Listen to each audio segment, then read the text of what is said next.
ꯍꯧꯈꯤꯕ ꯅꯨꯃꯤꯠ ꯈꯔꯅꯤꯁꯤꯗ ꯆꯤꯔꯤꯗꯒꯤ ꯃꯔꯥꯏꯕꯛ ꯊꯤꯔꯕ ꯏꯆꯤꯜ ꯏꯅꯥꯎꯁꯤꯡ ꯏꯃꯥ ꯑꯃ ꯄꯤꯛꯂꯤꯕ ꯅꯋꯥ ꯑꯅꯤ ꯌꯥꯎꯔꯒ ꯏꯆꯥꯅꯨꯄꯤ ꯑꯃ ꯃꯤꯑꯣꯏ ꯁꯨꯖꯗ꯭ꯔꯤꯕ ꯏꯆꯥꯅꯨꯄꯤ ꯑꯃꯒ ꯑꯁꯨꯝꯅ ꯀꯨꯀꯤ ꯅꯥꯔꯀꯣ ꯇꯦꯔꯣꯔꯤꯁꯁꯤꯡꯅ ꯃꯤꯅꯨꯡꯁꯤ ꯈꯪꯗꯅ ꯍꯥꯠꯈꯤꯕ ꯍꯥꯏꯕꯁꯦ ꯑꯩꯈꯣꯏ ꯃꯃꯥ ꯑꯣꯏꯕꯤꯁꯤꯡꯅ ꯈꯥꯡꯗꯨꯅ ꯂꯩꯗꯨꯅ ꯌꯦꯡꯕ ꯉꯝꯗꯦ ꯑꯩꯈꯣꯏ ꯌꯥꯝꯅ ꯊꯃꯣꯏꯁꯦ ꯀꯥꯏ ꯖꯤꯔꯤ ꯍꯥꯏꯕ ꯂꯝꯗꯝꯁꯦ ꯃꯅꯤꯄꯨꯔꯒꯤ ꯁꯔꯨꯛ ꯑꯃ ꯅꯠꯇ꯭ꯔꯕ꯭ꯔꯥ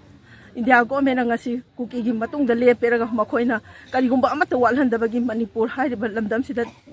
ꯂꯩꯔꯤꯕ ꯃꯩꯇꯩ ꯍꯥꯏꯕ ꯐꯨꯔꯨꯞꯁꯤꯕꯨ ꯃꯥꯡꯍꯟꯅꯕꯒꯤꯗꯃꯛꯇ ꯑꯁꯨꯛꯀꯤ ꯃꯇꯤꯛ ꯃꯣꯏꯅ ꯂꯥꯂꯣꯡ ꯑꯃ ꯁꯤꯜꯂꯒ ꯉꯁꯤ ꯆꯠꯊꯔꯛꯏꯕ ꯂꯥꯜ ꯑꯁꯤꯗ ꯃꯤꯁꯤ ꯃꯤꯅꯥ ꯀꯌꯥ ꯌꯥꯎꯔꯛꯏꯕꯁꯤꯡ ꯑꯩꯈꯣꯏ ꯃꯃꯥ ꯑꯣꯏꯕꯤ ꯑꯃ ꯑꯣꯏꯅ ꯑꯩꯅ ꯉꯁꯤ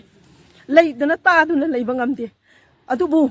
ꯏꯟꯗꯤꯌꯥ ꯒꯣꯔꯃꯦꯟ ꯅꯈꯣꯏ ꯈꯪꯉꯨ ꯀꯨꯀꯤꯁꯤꯡꯒ ꯃꯔꯨꯞ ꯑꯣꯏꯗꯧ ꯁꯔꯨꯛꯄꯨꯗꯤ ꯃꯩꯇꯩ ꯍꯥꯏꯔꯤꯕ ꯄꯤꯛꯈ꯭ꯔꯕ ꯐꯨꯔꯨꯞ ꯃꯔꯧꯁꯤꯡ ꯂꯩꯕ ꯃꯄꯥꯡꯒꯜ ꯂꯩꯕ ꯄ꯭ꯔꯤꯊꯤꯕꯤꯗ ꯉꯁꯤ ꯐꯥꯎꯕꯒꯤ ꯃꯅꯨꯡꯗ ꯕ꯭ꯔꯤꯇꯤꯁ ꯍꯥꯏꯔꯤꯕ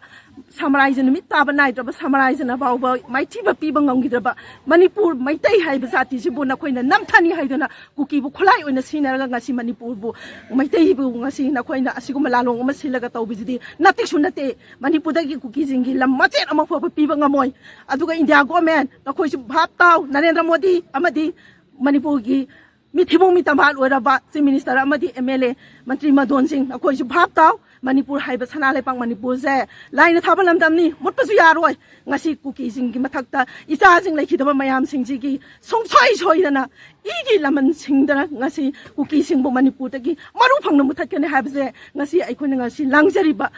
ꯉꯁꯤ ꯁꯂꯨꯡꯐꯝ ꯑꯄꯨꯟꯕ ꯃꯩꯔꯥ ꯄꯥꯏꯕꯤꯁꯤꯡꯒꯤ ꯁꯥꯏꯠꯇꯒꯤ ꯃꯌꯥꯝꯒꯤ ꯃꯐꯝꯗ ꯃꯦꯗꯤꯌꯥꯒꯤ ꯊꯣꯡꯗ ꯑꯩ ꯏꯁꯥꯅ ꯍꯥꯏꯖꯔꯤ 사업자 잡고 국민 승인대 야닌데 인자 사장이 들어와 야닌데 머니푸르 MLA 만드신 밥 묻었다 기마오미 담발 MLA 만드신 머니푸르 MLA 만드신 굳었다 밥 굳었다 밥 굳었다 밥 내 앞에 고기 굳었다 내 앞에 고기 굳었다 내 앞에 고기 굳었다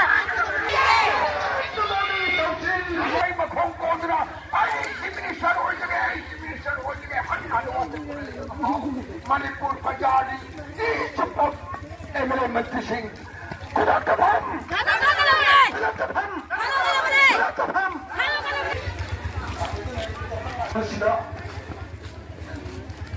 이런 것은 한나라와 위식한다고 부르는 말하는 국기 어우 싶다 어우 싸게 아니라 사기 것을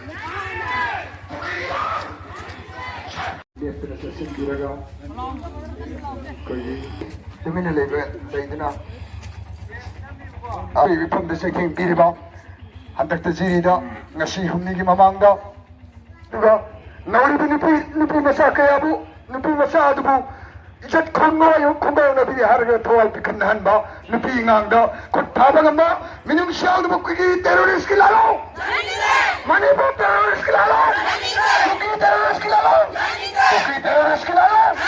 kuki terrorist ko thaba india government ki lalo india government ki thaba india government ki thaba maru pisan makam phan mile phundaba adum narendra modi ki lalo india government narendra modi PM ke lalo masagi marum tanda thogala tekeng kayanu taina kya phangna laiba marum dogi pradasi awadu kai thokna tapam ele batri singh tapam with respect togone makhoi na akhoi yena bane hain log government ki thaksil india government ki thaksil